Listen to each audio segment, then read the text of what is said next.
கிருஷ்ணகிரி மாவட்டம் பர்கூர் அருகே போலி என்சிசி முகாம் நடத்தி பள்ளி மாணவியை பாலியல் வன்கொடுமை வழக்கில் கைதான சிவராமன் விவகாரத்தின் கூடுதல் விவரங்களை நம்முடைய செய்தியாளர் தினேஷ் வழங்கிட கேட்கலாம். தினேஷ், வணக்கம். இது பற்றிய விரிவான விவரங்கள்.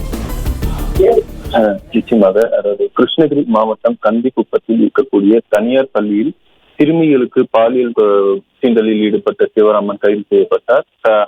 அதன் அடிப்படையில் சிவராமனை போலீசார் கைது செய்த பொழுது தப்பி ஓடிய சிவராமன் தடுமாறி கீழே விழுந்ததில் காலில் எலும்பு முறிவு ஏற்பட்டது.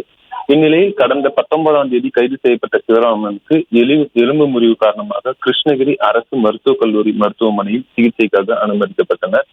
மருத்துவமனையில் அனுமதிக்கப்பட்டிருந்த சிவராமனிடம் விசாரணை மேற்கொண்ட பொழுது 2 நாட்களுக்கு முன்பு எலின் மருந்து சாப்பிட்டு தற்கொலைக்கு முயன்றதாக தெரிவித்துள்ளார்.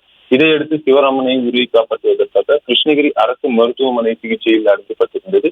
இருப்பினும் மேல் சிகிச்சைக்காக அவர் 21ஆம் தேதி சேலம் அரசு மருத்துவக் கல்லூரி மருத்துவமனைக்கு அனுமதிக்கப்பட்டார். அங்கு சிகிச்சை பலனின்றி இன்று அதிகாலை 5:30 மணி அளவில் அவர் உயிரிழந்துள்ளார். போலீசார் கைது செய்வதற்கு முன்பாகவே சிவராமன் எலிமருந்து சாப்பிட்டது தற்கொலைக்கு முயற்சித்தது.